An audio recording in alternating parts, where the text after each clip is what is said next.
कल्पना कीजिए, आप एक ऐसी जगह पर हैं जहां आपकी चीख सुनने वाला कोई नहीं है, जहां रात का अंधेरा अपने साथ अनजाने खतरों को लाता है, जहां भूख आपको अपने ही मांस को घूरने पर मजबूर कर देती है, जहां आपका अकेला दोस्त आपका पागलपन है। ये कोई कल्पना नहीं, ये हकीकत थी 26 साल की सोफी की। 456 दिन, एक लड़की, एक वीरान टापू और हजारों खूनी रातें। आज आप देखेंगे कि कैसे एक आम लड़की 456 दिन तक जिंदा रहकर मौत को मात दी। ये कहानी कमजोर दिल वालों के लिए नहीं है, क्योंकि ये कहानी आपको तोड़कर रख देगी। कहानी का आगाज होता है 15 जून 2023 की एक सुबह से। अमेरिका के चहल पहल वाले शहर सैन फ्रांसिस्को में 3 दोस्त रहते थे। 26 साल की सोफी, जिसकी आंखों में तूफानों से लड़ने के सपने थे। उसका जुनून था दुनिया के अनछुए कोनों को खोजना। उसकी सबसे अच्छी दोस्त थी 25 साल की माया, और उनका तीसरा साथी था 28 साल का लियाम, एक निडर और अनुभवी नाविक। तीनों अपनी रोज की बोरिंग जिंदगी से एक ब्रेक चाहते थे। वे छुट्टियां बिताने और साथ ही एक नया द्वीप एक्सप्लोर करने का प्लान बनाते हैं। उन्होंने मिलकर एक साहसिक और खतरनाक फैसला किया। वे एक ऐसे द्वीप पर जाएंगे जहां इंसान के कदम आज तक नहीं पड़े थे। एक पुराने समुद्री नक्शे में उन्हें वो द्वीप मिला, एथिलगार्ड आइलैंड। ये प्रशांत महासागर के बीचों बीच एक छोटा सा हरा बिंदु था। उन्होंने अपनी छोटी लेकिन मजबूत जहाज द एल्बाट्रॉस को तैयार किया। जहाज पर महीनों का राशन, पानी और हर जरूरी सामान लादा गया। उनका उत्साह 7वें आसमान पर था। वे एक नई दुनिया खोजने जा रहे थे। वे खुशी खुशी अपनी मंजिल की ओर निकल पड़े। एक ऐसा सफर जो उनकी दोस्ती और हिम्मत का सबसे बड़ा इम्तिहान लेने वाला था। 4 दिनों तक अथाह नीले समंदर पर उनका सफर जारी रहा। हर दिन सूरज उगता और समंदर के पानी को सुनहरा कर देता। उन्होंने डॉल्फिन्स को अपनी जहाज के साथ रेस लगाते देखा। चौथे दिन 19 जून की सुबह दूर क्षितिज पर उन्हें एक धुंधली सी हरी लकीर दिखाई दी। जैसे जैसे वे करीब पहुंचे, वो लकीर एक विशाल द्वीप में बदल गई। एथिलगार्ड आइलैंड उनकी कल्पना से कहीं ज्यादा भव्य और वीरान था। उसका जंगल इतना घना था कि सूरज की रोशनी भी जमीन तक न पहुंच पाए। किनारों पर नुकीली काली ज्वालामुखी चट्टानें खड़ी थीं। इन चट्टानों से लहरें टकराकर एक रहस्यमयी संगीत पैदा कर रही थी। हवा में जंगली फूलों की मीठी और सड़ी हुई लकड़ी की अजीब सी महक घुली हुई थी। अनदेखे रंग बिरंगे पक्षियों की आवाजें जंगल से आ रही थी। ये जगह जितनी खूबसूरत थी, उतनी ही डरावनी भी लग रही थी। लियाम ने जहाज को एक शांत और सुरक्षित खाड़ी में लंगर डालकर रोक दिया। तीनों ने अपनी छोटी नाव से द्वीप पर पहला कदम रखा। उन्हें लगा जैसे वे किसी दूसरी दुनिया या किसी दूसरे युग में आ गए हों। वे इस अनछुई खूबसूरती को देखकर पूरी तरह से खो गए थे। उन्हें यह एहसास बिल्कुल नहीं था कि वे स्वर्ग नहीं, एक पिंजरे में दाखिल हुए हैं। एक ऐसा पिंजरा जहां से निकलना नामुमकिन था। अब वीडियो में आगे बढ़ने से पहले, अगर आप भी दुनिया भर की ट्रू सर्वाइवल स्टोरीज देखना पसंद करते हैं तो चैनल को सब्सक्राइब जरूर करें। द्वीप पर उनके पहले 7 दिन किसी जादुई सपने की तरह थे।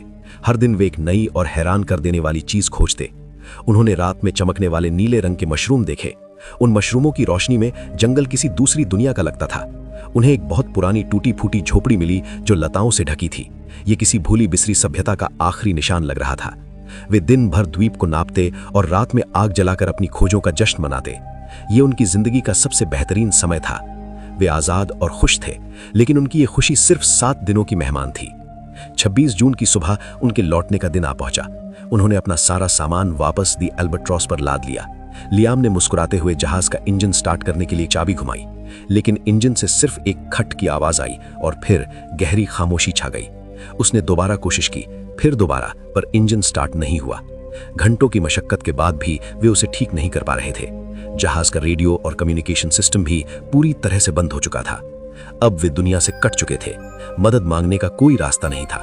वो स्वर्ग जैसा द्वीप अब एक भयानक जेल की तरह लग रहा था। उनकी आंखों में खुशी की चमक की जगह अब खौफ ने ले ली थी।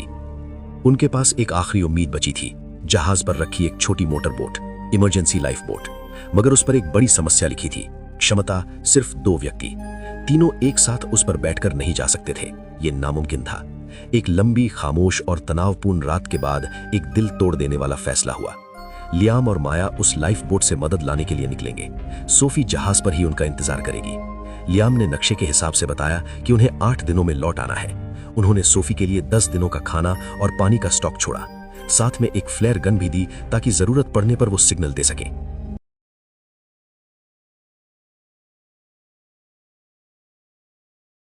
27 जून की सुबह सोफी के लिए उसकी जिंदगी की सबसे मुश्किल सुबह थी।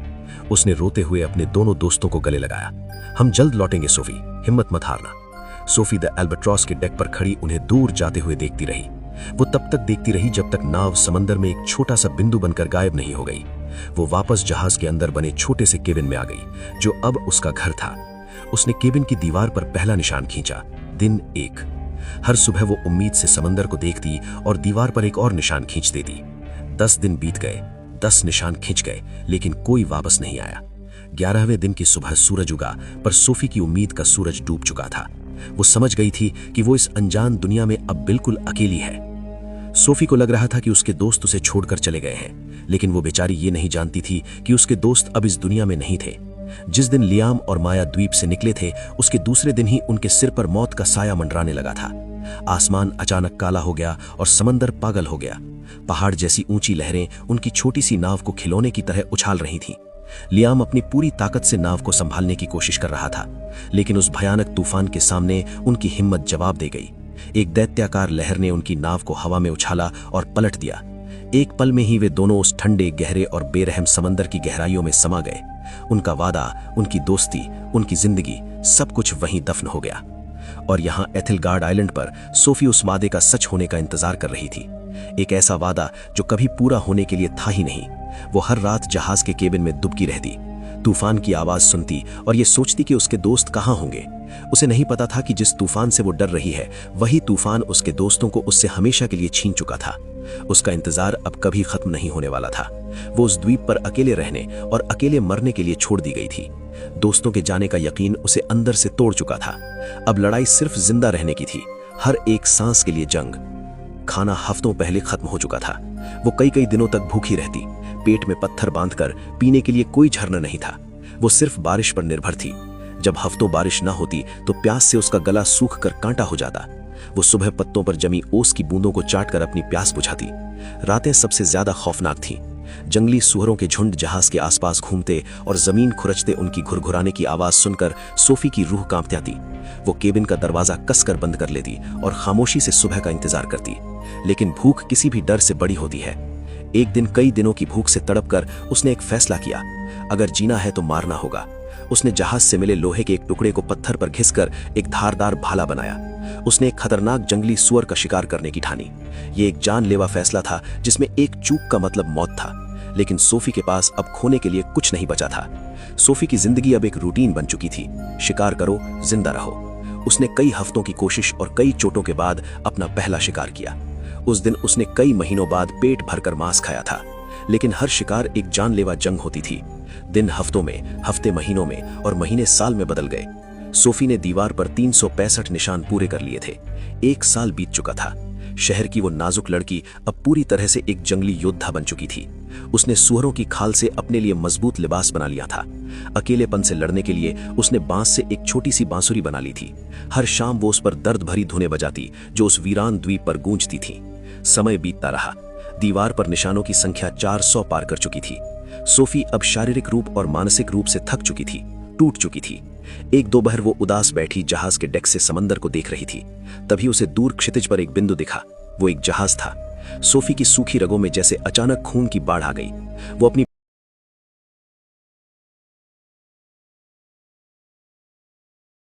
पूरी ताकत से चिल्लाई।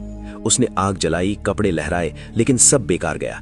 जहाज अपनी राह पर चलता रहा और आंखों से ओझल हो गया। उस दिन सोफी का दिल हमेशा के लिए टूट गया। लेकिन उसी टूटे हुए दिल से एक नई जिद ने जन्म लिया। मैं यहां सड़कर नहीं मरूंगी, मैं इस समंदर से लड़ूंगी। उसने फैसला कर लिया, वो इस द्वीप से भागेगी। लगभग 1 महीने तक सोफी ने दिन रात एक कर दिया। उसने बांस के सबसे मजबूत लट्ठों और लताओं को इकट्ठा किया। उसने अपनी पूरी ताकत और द्वीप पर सीखी हर कला का इस्तेमाल किया। उसने बांस के लट्ठों को कसकर बांधकर एक छोटा सा बेड़ा बनाया। उसने जहाज के मलबे से मिले कपड़े का एक छोटा सा पाल भी तैयार किया। उसने अपनी नाव को नाम दिया होप, यानी उम्मीद। उसने अपने साथ कुछ हफ्तों के लिए सूखी मछली और मांस जमा किया।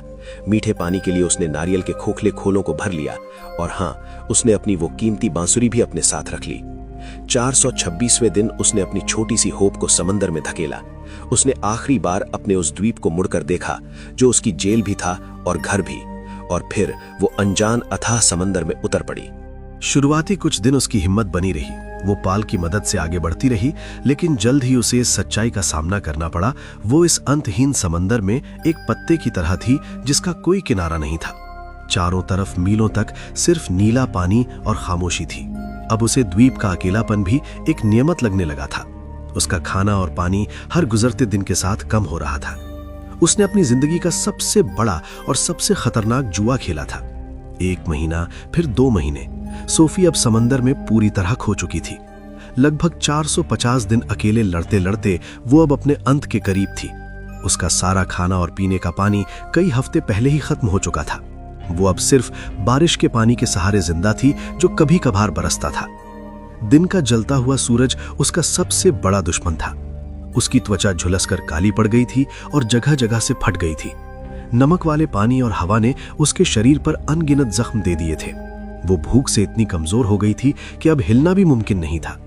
उसका शरीर सूख कर लकड़ी के एक ढांचे जैसा रह गया था। उसे अब अक्सर मतिभ्रम होने लगे थे। उसे आवाजें सुनाई देती थीं। उसे लगता था कि माया और लियाम उसे नाव से पुकार रहे हैं। कई बार बड़ी बड़ी शार्क मछलियां उसकी नाव के आसपास मंडराती थीं, लेकिन अब उसे डर भी नहीं लगता था। उसने खुद को मौत के हवाले कर दिया था। वो बस अपनी नाव पर बेहोश सी पड़ी रहती, अपनी आखिरी सांस का इंतजार करती। उसने जिंदगी की हर जंग लड़ी थी, लेकिन अब वो ये जंग हार चुकी थी। उसकी हिम्मत ने जवाब दे दिया था। शरीर ने साथ छोड़ दिया था। उसकी कहानी का अंत अब बस कुछ ही घंटों की दूरी पर था। इस विशाल बेरहम समंदर में वो गुमनाम मरने वाली थी। ये उसकी कैद का 456वां दिन था और शायद आखिरी भी। वो अर्ध बेहोशी की हालत में थी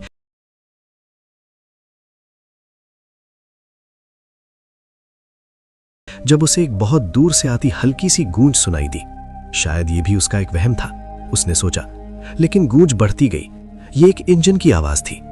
उसने अपनी जिंदगी की बची खुची सारी ताकत लगाकर अपनी गर्दन उठाई। दूर, बहुत दूर नहीं, उसे एक जहाज दिखाई दिया।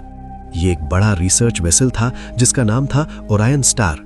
ये इतना करीब था कि उस पर चलते हुए लोग भी नजर आ रहे थे। सोफी ने चिल्लाने की कोशिश की, पर उसके गले से सिर्फ एक फुसफुसाहट निकली। उसकी आंखों से गर्म आंसुओं की धारा बह निकली। ये कैसी किस्मत थी, जिंदगी इतने करीब आकर भी इतनी दूर खड़ी थी। तभी उसकी नजर अपनी गोद में पड़ी उस बांसुरी पर गई। उसके दिमाग में जैसे बिजली कौंधी। मेरी बांसुरी।